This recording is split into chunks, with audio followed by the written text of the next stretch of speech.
The following is a recreated video and audio log found on an abandoned base after a Thargoid revenant attack.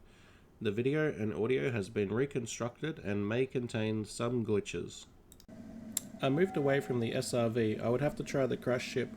I slowly moved around the hangar, avoiding the light pools. I raised my pistol using the sights to line up and check the distance, 300 meters. That wasn't too far, but 300 meters while avoiding patrolling drones. I popped an energy cell. My suit had been using energy keeping my oxygen recycled and powering my laser cutter. The drones chattered and groaned as they flew around. All of a sudden one exploded. I snapped my head around and followed the sound. I had no idea why or how, but one had blown up. Its parts were laying around a lamppost. Surely it hadn't crashed.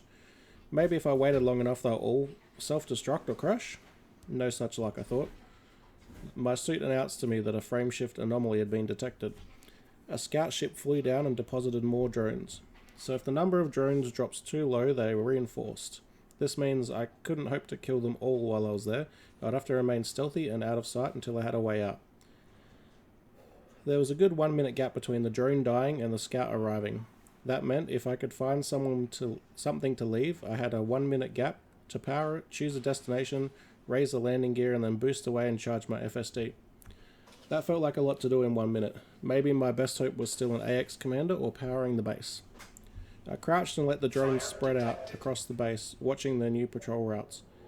Then another thought came to me. I had no idea if the plasma pistol would actually kill these things. I hadn't tested it yet. I made my way over to the wreckage of the crashed drone and dragged it behind a building.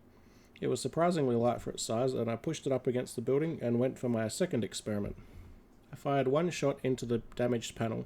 A shallow hole melted into it. The plasma pistol would work, but it looked like it wasn't very effective, so it would take multiple shots. Okay, so the plasma pistol is a last resort, like everything else. I holstered it and began moving to the crashed ship. The fires were out, the ship's fire suppression system had deployed immediately on crashing. Then the atmosphere here was quite thin, so there wasn't a lot of oxygen. I came up to the side of it, and being closer I could see it was an Eagle.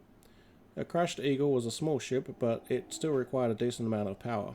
Our bases didn't need a lot of power, and even if I could recover a degraded core, it would still power the comms building at least. I crept around the ship, cutting open hatches and checking crates that had been thrown free on impact. There was a badly burned body laying off to one side, and I couldn't tell who it was. I deployed my scanner. Even if I couldn't tell who the body was, the scanner might be able to provide an answer for the family. I made my way around to the nose of the ship and climbed up on top. There was 2 component doors to cut open up here. I cut the one on the left wing first.